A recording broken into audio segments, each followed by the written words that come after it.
This is the latest update coming in from the national capital, how tensions in the national capital region are peaking as the family of a teenager, Sai Kumar, could be seen holding a dramatic dharna, protest, refusing to cremate his remains. Sai tragically succumbed after being shot at a southeast Delhi eatery by a local teen and his friends. While Delhi police have already apprehended the main shooter, the victim's grieving parents demand total justice. So they want justice, strict legal action against all individuals involved, and now they're staging an intense street protest right where their son's body is kept. So the family vowing never to perform the final rites until every demand is met. Remember, very, very similar to what we'd seen in the Trisha Sharma case as well. The family seeking justice here.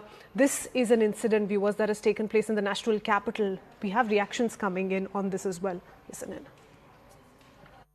मेरा बेटा साई जो अब इस दुनिया में नहीं रहा, 7 दिन पहले उसको आपने अमर कॉलोनी में रेस्टोरेंट में खाना खाने गया था दोस्तों के साथ। उसको 3 गुंडे बदमाशों ने गोली मार दी सर पे। अब वो मेरा बेटा नहीं रहा। सर खाके अब मुझे प्रशासन से उम्मीद है कि इनसे कुछ किया जाए। इनका जैसे आपने यूपी में देखा, जैसे इनकाउंटर करा, वैसे ही इनका इनकाउंटर होना चाहिए। जैसे मेरे बेटे को मारा है, वैसे ही उनके भी गोली मार के उनको इनकाउंटर करके खत्म कर देना चाहिए। सर अमित शाह, मोदी जी, कुछ इस चीज पे थोड़ा एक्शन लीजिए। Let's quickly go across to our colleague Javed Mansoori, who's joining us live from the protest location along with Anvit Srivastav. Javed, to you first. सबसे पहले बताइए, खानदान क्या कह रहा है, परिवार क्या कह रहा है, अक्यूज्ड के लिए क्या मांग है, जस्टिस कैसे मांग रहा है खानदान? देखिए, जो परिवार है वो छतरपुर में यहाँ प्रोटेस्ट कर रहा है, लेकिन उससे पहले एक तस्वीर में दिखाऊं। देखिए, जो प्रदर्शनकारी हैं और पुलिस है उनके बीच में धक्का मुक्की हो रही है। दरअसल यहाँ पर ट्रैफिक जाम कर रहे हैं, यहाँ पर सड़क पर प्रोटेस्ट कर रहे थे तो पुलिस इस रास्ते को खुलवाने की कोशिश कर रही है। आप देखेंगे पुलिस ने बाकायदा एक पैसेज बनाया ताकि यहाँ से गाड़ियाँ निकल सके, लेकिन जो यहाँ पर प्रदर्शनकारी महिलाएं हैं, पुरुष हैं, ये तस्वीर दिखाइए प्रदीप प्रधान किस तरह से उनको उस तरफ सड़क पर बैठने से रोक रहे हैं। सड़क के एक दूसरे हिस्से में उनका प्रोटेस्ट लगातार चल रहा है, लेकिन जो दूसरी साइड है सड़क की उसको पुलिस खुलवा रही है। बहुत देर से यहाँ पर ट्रैफिक बंद था, लिहाजा यहाँ से गाड़ियों को निकाला जा रहा है। अब ये तस्वीर देखिए, सड़क के दूसरी तरफ जो परिजन है वो शव को लेकर प्रोटेस्ट कर रहे हैं। यहीं पर ही उनके माता पिता हैं। 17 साल का जो मृतक साई है उसके माता पिता यहाँ पर प्रोटेस्ट कर रहे हैं। ये देखिए, यहाँ पर प्रोटेस्ट यहाँ लगातार किया जा रहा है। सुनील है जो कि साई के पिता हैं, इनसे बात करते हैं। क्या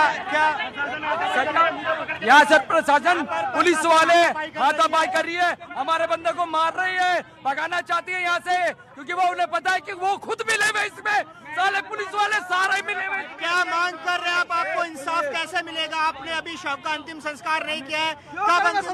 सर अंतिम संस्कार तो बाद में, सर जब तक हमारे बच्चे को न्याय नहीं मिलेगा। हमसे मिलेंगे। आप बताइए क्या मांग कर रहे हैं? मांग क्या कर रहे हैं? दिल्ली पुलिस कमिश्नर गोलका साहब जब यहाँ पर आके हमसे मिलेंगे।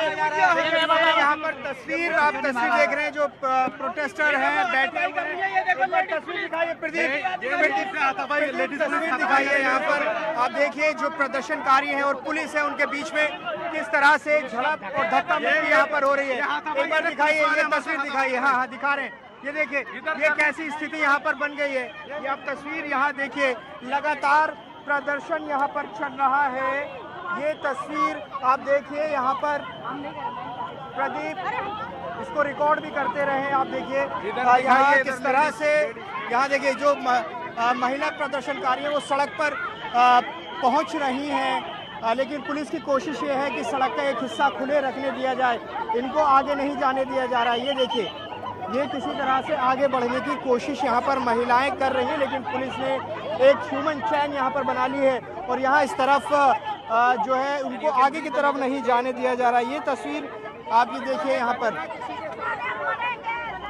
महिलाएं जो है सड़क के दूसरे हिस्से पर प्रोटेस्ट करने की कोशिश कर रही हैं, लेकिन पुलिस जो है ह्यूमन चैन यहाँ पर बनाकर एक बाकायदा एक पूरा रास्ता बनाया ताकि यहाँ से जो ट्रैफिक है वो आगे निकल सके। क्या कह रहे हैं? क्या क्यों मारपीट कर रहे हैं? उस बच्चे को इंसाफ नहीं मिलेगा? उसके माँ बाप से पूछो कैसे क्या रहा? उनको पकड़ के एम्बुलेंस छुड़वा दो, एम्बुलेंस में धक्का दे रहे हैं, लेडीजों को धक्का दे रहे हैं पुलिस वाले लोगों के, गलत बात है। थोड़ी सा इनकी वहाँ बहने नहीं करते। यहाँ वहाँ क्यों जाना चाह रहे हैं आप उस तरफ? वहाँ भी चक्का जाम कर रहे हैं कि हमारे लड़के भाई को इंसाफ चाहिए, उन लड़कों को और काउंटर चाहिए। इस देश में योगी चाहिए, दिल्ली में भी योगी चाहिए, दिल्ली में भी योगी चाहिए, योगी दिल्ली योगी में चाहिए। ये सारी पुलिस कुछ काम नहीं कर रही। आज सब दिख रहे पुलिस वाले 4 दिन से ट्रोमा लगा रही है, इतना उसको ट्रोमा लगा ले जो ट्रोमा सेंटर में कोई पुलिस चूड़ियां पहन के नहीं, चूड़ियां दो झाड़ियां पहन के घर पे बैठेंगे पुलिस प्रशासन। महिलाएं जो है ये कह रही है कि ये सड़क का वो हिस्सा भी जाम करना चाहते हैं और इसी बात को लेकर पुलिस और प्रदर्शनकारी महिलाओं में एक तरह से झड़प हो रही है, धक्का मुक्की हो रही है। प्रदीप प्रधान लगातार आपको तस्वीर दिखा रहे हैं, लड़के के जो माता पिता हैं वो यहाँ पर प्रोटेस्ट कर रहे हैं, उनके साथ जो इलाके के लोग हैं, उनके रिश्तेदार हैं, वो यहाँ पर बहुत देर से सड़क पर प्रदर्शन कर रहे हैं और इस प्रदर्शन की वजह से पूरा एक तरह से इस इलाके में जैम की स्थिति यहाँ पर बनी हुई है। दूसरी तरफ खुलवाने की कोशिश पुलिस ने की है, शव को फिलहाल रखा गया है और परिवार वाले यही मांग कर रहे हैं कि जब तक उन्हें इंसाफ नहीं मिलेगा वो अंतिम संस्कार नहीं करेंगे। ये तस्वीर आप यहाँ पर देखिए, लगातार जो लोग हैं सैकड़ों की संख्या में इकट्ठा हैं, प्रोटेस्ट कर रहे हैं और ये पिछले काफ़ी टाइम से चल रहा है। करीब 2 घंटे का वक्त हो चुका है, 2-2.5 घंटे का वक्त जब ये प्रोटेस्ट यहाँ पर चल रहा है। भारी संख्या में पुलिस बल मौजूद है। प्रदीप ज़रा इधर आइए और तस्वीर दिखाइए, ये देखिए किस तरह से भारी संख्या में पुलिस बल मौजूद है और प्रदर्शन का असर ये देखिए कि यहाँ पर जो यातायात है वो एक तरफ से यातायात रुका हुआ है और पुलिस किसी तरह से कोशिश कर रही है। ब्रह्म सिंह तंवर हैं हमारे साथ, छतरपुर से आप उम्मीदवार रहे हैं आम आदमी पार्टी के। सर, क्या परिवार वाले मांग कर रहे हैं और कैसे परिवार को ये लगेगा कि उन्हें इंसाफ मिला? वो कह रहे हैं कि इनकाउंटर होना चाहिए।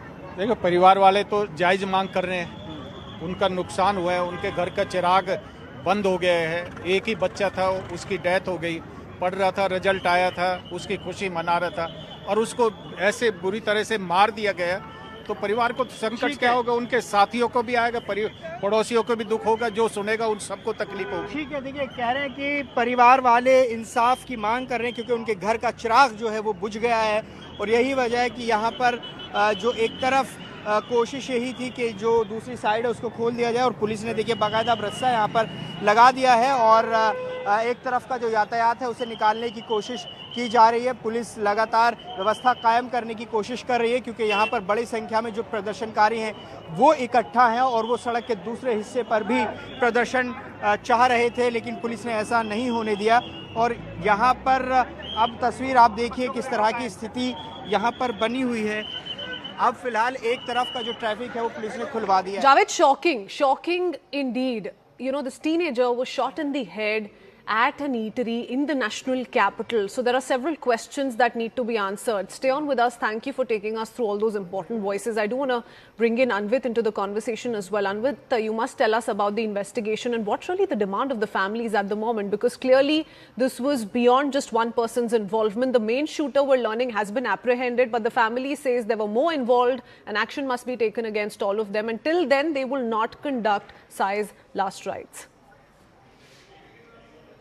Firstly, this incident took place on May 26th evening, and it was around 8 o'clock, 7:54 p.m. when the PCR call, the police control room, was informed that a boy has been shot at in an eatery. Now, when the police teams reached, they saw that the accused were not there. They had already fled the spot. However, a boy was lying in a pool of blood. He was rushed to a hospital where he was admitted and immediately put on ventilator, seeing his critical condition because the bullet had hit in his neck.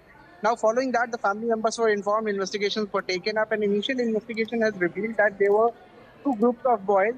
One was Sai, who had come up with along with his friends. There was another group of boys who were at the same cafe, and because of some altercation that took place between them. Now, this is subject to verification and to witness statements that what exactly led to that conflict. Not saying that it was because of one of the accused had hit the chair in which he was sitting. Another witness statement was accompanying the group, and then the accused were allegedly making indecent comments at Sai's female friends, that is one of the many versions being spoken of, again in the realm of speculation. So we'll wait for a confirmation on that and more. But thank you, Anvit, for joining us with those details. Heartbreaking scenes really coming in from the national capital. Another teenager life lost. We head into a quick break on that note. More on the other side.